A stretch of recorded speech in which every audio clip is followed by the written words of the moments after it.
So the strongest man, Samson, and the wisest man, Solomon, in the Bible were defeated by lust.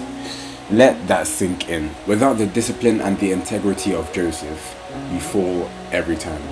Every time you're gonna fall. And that's why it's important to trust God and to build that strength, not to allow temporary pleasures to let you fall. We saints know that sin is not worth the short-term pleasure. Yes, it may feel good in the moment, but of course we know the guilt, we know the shame, the regret and the consequences that come from sin, or giving into that short-term pleasure of sin. Maybe for some of you, we've been going on a good very long streak without sin, and then all of a sudden, like, you're tempted out of nowhere. But this one may feel different because, you know, your mind and Satan will start telling you that, like, it's okay to do it this one time. You know, your mind may be telling you that, like, it's okay to do it just one time. I just need a little bit to get by. I just need a little bit to get by, and then I'll be okay.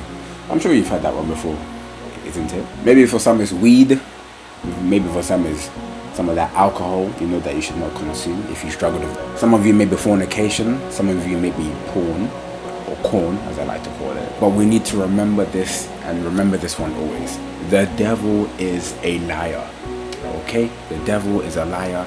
He's been lying from the beginning. He is the father of lies. And he's always going to try to make you think that sin is okay. Like we notice, the devil is always talking about the good side of sin, how it feels good and pleasurable in the moment. He never reminds you of the aftermath and the consequences and the guilt, because the devil wants what's worse for us. I mean, even the Bible says that the devil appears as an angel of light. It says that in 2 Corinthians chapter 11 verse 14, the devil masquerades himself as an angel of light.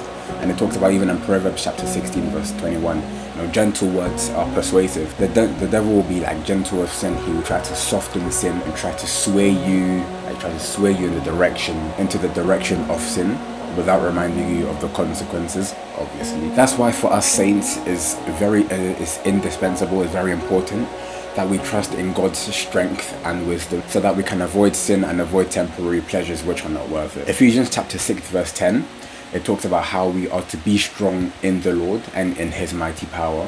So we're not to be strong in our own strength, our own limited willpower, feeble strength, but we're to be strong in the almighty, divine, supernatural, all-powerful, the incomparably great power of God. Be strong in his strength and in the mighty power, the same strength that was used to raise Christ from the dead and to seat him at the right hand above all dominion, rule, power and authority. The Bible says that we are to be strong in that strength, considering we have that strength available to us. So if it's available to us, then why not use it?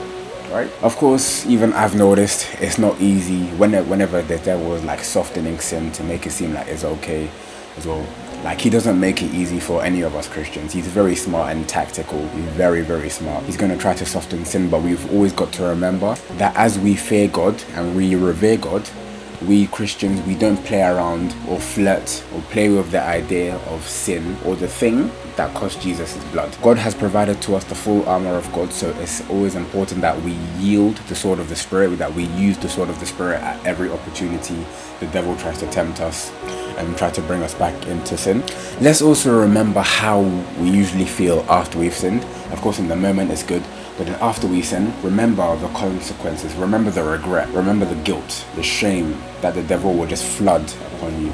You've got to remember that as well. That could be your extra motivator to not allowing yourself to be taken in by a temporary pleasure. We know of stories of how sin has cost Christians their relationships, their marriage, their ministry, and sin can cost you your joy and your peace. So that's why it's important that we remember to trust God, avoid temporary pleasures, and keep your peace. And that is it. This one's going to be a shortened video. I need to go some sleep soon. So yeah, please like and subscribe, share with a friend.